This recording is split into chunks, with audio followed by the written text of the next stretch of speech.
चलो देखते हैं। बोला है certain number of people are sitting in a row facing north, only 2 people sit between K and L. K और L के बीच में केवल 2 व्यक्ति हैं। 2 तरीके से बनेगी ये कंडीशन, इतना बना लियो। फिर उसके बाद क्या बोला जा रहा है, L sits third to the right of M. L जो है एम के थर्ड टू द राइट में है, ये कहानी गलत।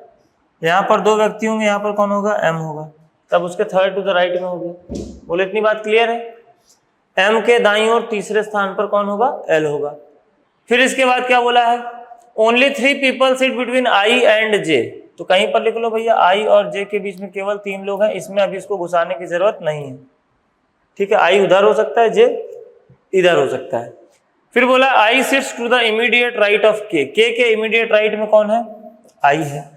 अब अगर यहाँ पर आई और जे के बीच में 3 व्यक्ति बैठा लोगे तो 1 व्यक्ति और 2 व्यक्ति, यानी कि इधर तो जे को बैठा नहीं सकते, इधर नहीं बैठा सकते, मतलब इधर ही बैठेगा, तो ये कौन हो जाएगा, जे हो जाएगा। फिर उसके बाद क्या बोला जा रहा है, if no other person is sitting in the row. अगर कोई और व्यक्ति नहीं है इसमें तो गिन डालो सबको, ठीक। तो 3 ये हो गए, 3 2 5 2 7 और 5 व्यक्ति ये हो गए, 7 5 12, ठीक है। व्यक्तियों की संख्या कितनी आ गई, 12 आ गई। बोलो क्लियर है, समझ आ रहा है कुछ? देखो आराम से समझना, ठीक है, कुछ अलग करने की जरूरत नहीं। सिंपली क्या बोला है, 7 व्यक्ति ए से लेकर के कहाँ तक, जी तक। कहाँ देख रहे हैं, उत्तर की ओर। अगर कोई व्यक्ति उत्तर की ओर देख रहा है तो उसका राइट इधर हो गया, लेफ्ट इधर हो गया। इतनी बात क्लियर है। अब 7 व्यक्ति हैं। पहली लाइन में यहाँ पर क्या बोला जा रहा है, डी के दाईं ओर केवल 2 व्यक्ति बैठे हैं। तो अगर ये डी है तो डी का दाईं ओर इधर ही होगा, तो इधर केवल कितने व्यक्ति बैठे हैं, 2 व्यक्ति बैठे हैं। टोटल व्यक्ति कितने हैं, 7। इसका मतलब 4 व्यक्ति इधर बैठे होंगे। पहला काम ये कर लेना था। उसके बाद क्या बोला जा रहा है, जी डी के ठीक बगल में बैठा है। तो ठीक बगल में बैठा है तो 2 कंडीशन हो सकती है, या तो जी इधर हो सकता है या तो जी इधर हो सकता है। 2 कंडीशन हो सकती है, दोनों को हमने लिख लिया। आगे क्या बोला जा रहा है, ए और जी के बीच में केवल 3 व्यक्ति बैठे हैं। तो अगर जी को यहाँ मानोगे तो 1 2 3, यहाँ पर इसको बैठाओगे ए को। अगर यहाँ पर जी को मानोगे तो ए और जी के बीच में 3 व्यक्ति बैठा ही नहीं पाओगे, ठीक। तो यानी कि ये कंडीशन क्या होगी, कैंसिल हो गई, इसको काट देंगे यहीं से। क्लियर है। फिर आगे देखो क्या बोला जा रहा है, बी और सी के बीच में केवल 2 व्यक्ति बैठे हैं। अब बी को यहाँ बैठा सकते थे, या बी और सी को यहाँ बैठा सकते थे, या बी और सी को यहाँ बैठा सकते हैं। बोलो बैठा सकते हैं। तो 2 पॉसिबिलिटी, तो इसको छोड़ दो, अभी इसको ध्यान देने की जरूरत ही नहीं है। बस क्या लिख लोगे, बी और सी के बीच में कितने लोग बैठे हैं, 2 लोग।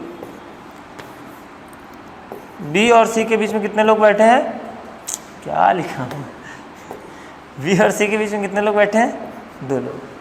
क्लियर है। इसका मतलब क्या हुआ, किसी इधर भी हो सकता है, इधर भी हो सकता है, ठीक है।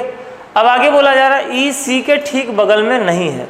इसका मतलब ये हुआ कि ई और सी पड़ोसी नहीं, तो इसको लिखना पड़ता है, क्योंकि वहाँ पर डायरेक्ट आप बैठा रहे हो, इसलिए आपका क्वेश्चन नहीं बन रहा है। वहाँ पर डायरेक्ट बैठाने के लिए हम श्योर नहीं है कि कौन कहाँ बैठेगा, आप डायरेक्ट वहीं पे चिपका दे रहे हो, इसलिए मामला गड़बड़ हो जा रहा है। जब वो चीज़ नहीं बन रही वहाँ पे तो उसको छोड़ के अलग से लिखना है, ठीक है। कि ई जो है वो सी का पड़ोसी नहीं, इसको अलग से लिख लिए। बी और सी के बीच में 2 व्यक्ति बैठे, इसको अलग से लिख लिए, ठीक है। फिर आगे देखो क्या लिखा है, एफ जी के दाईं ओर ठीक बगल में बैठा है। तो ये तो हम बना सकते थे, तो इसको हमने बना लिया एफ को। जब एफ को यहाँ बना लिया तो एक बात तो निश्चित हो गई कि सी और बी की जब बात करेंगे तो एक यहाँ बैठेगा, एक यहाँ बैठेगा, क्योंकि इनके बीच 2 व्यक्ति हैं। अब अगर हम सी को यहाँ बैठाते हैं तो हमारे पास फिर बी यहाँ बैठाना पड़ेगा और ई को यहाँ बैठाना पड़ेगा, जो कि सी का पड़ोसी नहीं है। तो इसका मतलब ये हो जाएगा सी, ये हो जाएगा बी और ये हो जाएगा ई। तो आप गलती क्या कर रहे हो, आप गलती ये कर रहे हो कि मैडम जहाँ तक डेटा दिया है ठीक है, जो हम बना पा रहे हैं वो तो ठीक है, जहाँ पर पॉसिबिलिटी बन रही है ना उसको अलग से लिख लेना है। लिख लेना है, जब बाद में हम देखेंगे कि किसको कहाँ बैठा सकते हैं उसके आधार पर हम उसको बनाएंगे। और यही चीज़ आप लोगों को सिखाए थे कि किस स्टेटमेंट के लिए कैसे साइन लैंग्वेज यूज़ करेंगे, बताए थे ना कि डायरेक्ट अगर नहीं बन रहा है तो कैसे साइन लैंग्वेज का यूज़ करेंगे। अगर आप चाहते हैं अपने कैरियर को एक नई दिशा देना और सुनहरे भविष्य को साकार करना, तो जुड़िए कंपटीशन कम्युनिटी के साथ। आज ही हमारे वेबसाइट के कैरियर पेज पर विजिट करें अथवा डिस्क्रिप्शन बॉक्स पर दिए गए लिंक पर क्लिक करें।